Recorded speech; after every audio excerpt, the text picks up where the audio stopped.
How easy is it to traffic guns across state lines?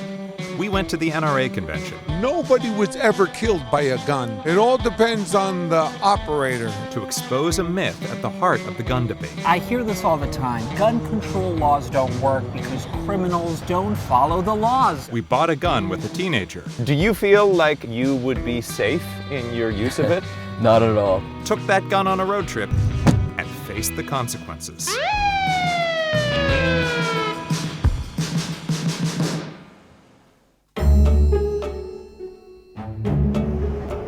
We're at the NRA convention to challenge them on a favorite talking point. In Chicago, which has the toughest gun laws in the United States, they have more gun violence than any other city. The city of Chicago has some of the most stringent firearms laws in this country. They have the strictest gun laws in the country. The toughest gun laws in our country. Yet they have one of the highest homicide rate and violent crime rates. They have the highest number of gang-related killings. Everything about that is wrong. Chicago does not have the nation's strictest gun laws. It does not have the highest gun violence. And the gun violence it does have might have more to do with what's happening right here in Indiana, the home state of Mike Pence, Pete Buttigieg, and some of the loosest gun laws in the nation. I'm here with Igor Volsky of Guns Down America. Talk to me about this story that Chicago is proof that gun laws don't work.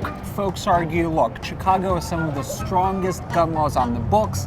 And it does have strong laws. And it does have strong laws, though not the strongest. What we know is that about 60% of the guns that end up in Chicago crime scenes come from out of state. We actually have a report from the Chicago Police Department that lists the top 10 stores that are responsible for selling a lot of the guns that end up in crimes in Chicago.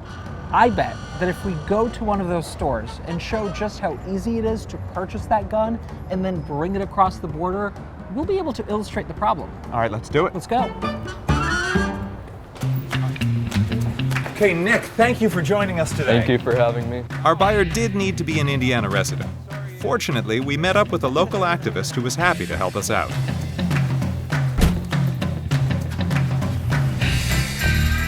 We're going to a gun store in Hammond, Indiana. It's one of the top stores that sells guns in Indiana that end up at crime scenes in Chicago. And we have the help of Nick. Nick, introduce yourself. I am a current student at Indiana University. I am very concerned about loopholes that we might have here in the state of Indiana and the country as a whole. My generation has been plagued by these high school shootings, and I really want to test it out to see if me personally, if I can go out and buy a gun today. So, Nick is going to buy a gun where he will be subjected to less of a background check than he would have if he were in Chicago. Well, yeah, that's right. In Chicago, in order to have a gun, you have to have a special identification card, which basically functions kind of like a license. But we should know that because Nick is 19, he can't legally purchase a handgun. The age for that is 21, so he's going to purchase a long gun.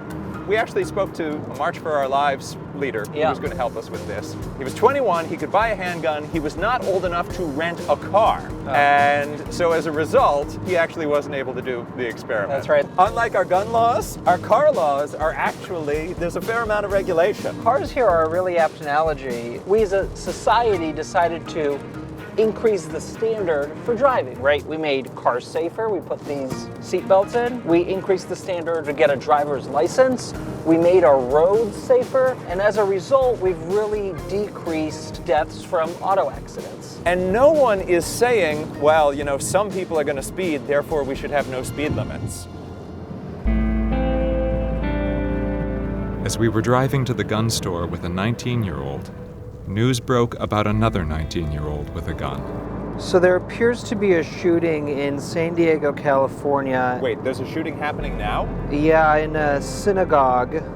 All we know is that a man has been detained following a shooting incident. There are reports of injuries, but that's all we know. One person was killed and 3 wounded at the San Diego synagogue. The 19-year-old alleged gunman was charged with a hate crime. It was one of at least 9 mass shootings in America that weekend. So right now we are in Lake County. That's the closest county in Indiana to Chicago, and we're heading down to the gun store that we're going to purchase our gun today. Yeah, so according to the Chicago PD, this store is one of 10 where a lot of crime guns that are used in Chicago are purchased. Ah, is this the place up ahead of us? Yes, it is.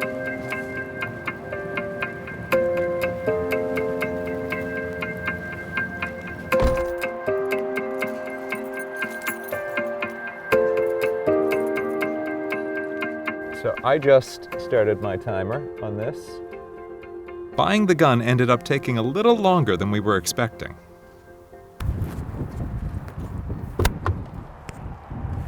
All right, so I went in there to use the bathroom because we've been waiting a while. So first of all, the reason we're waiting a while is not because he's doing an extended background check. This is just a really long line.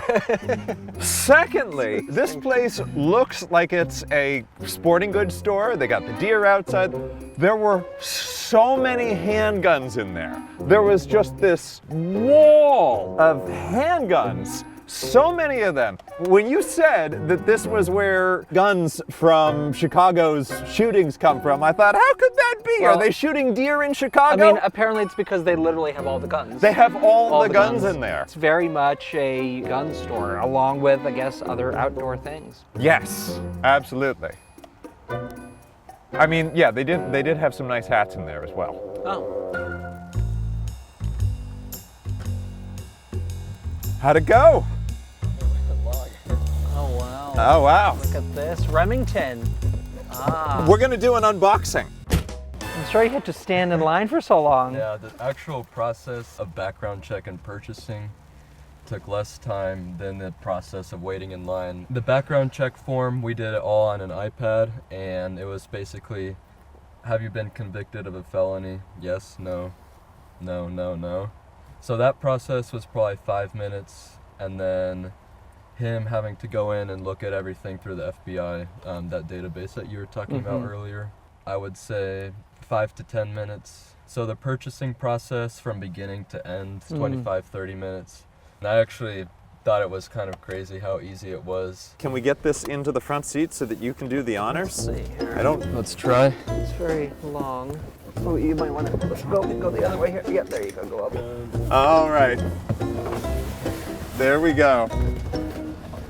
Oh, careful. All right. Careful. Okay. Oh. Okay.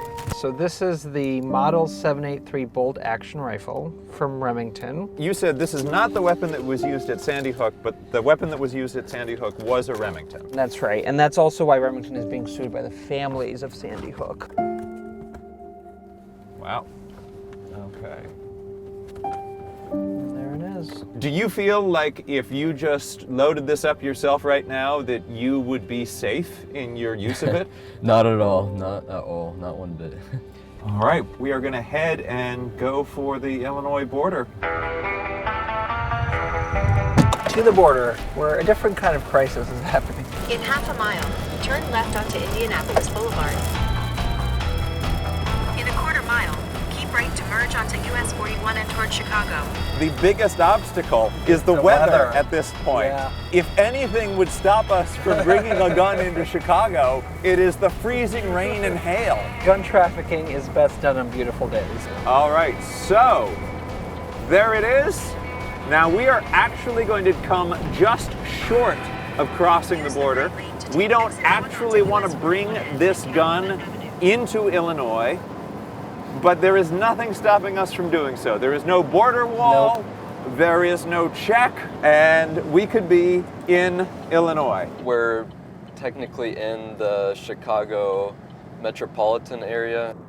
From the moment Nick walked into the store to the time we reached the Illinois border was just over 2 hours, and the drive from the store to the border itself was under 4 minutes. The NRA's supporters say that Chicago is proof that gun laws don't work, and there is a kernel of truth in that. Local laws can only do so much, and if neighboring areas have weaker laws, we can only be as safe as the weakest link. So could it be that the NRA is making the strongest case possible for federal gun regulation? Yeah, I mean, that's why you need a federal standard, a higher federal standard, so that we're all safe.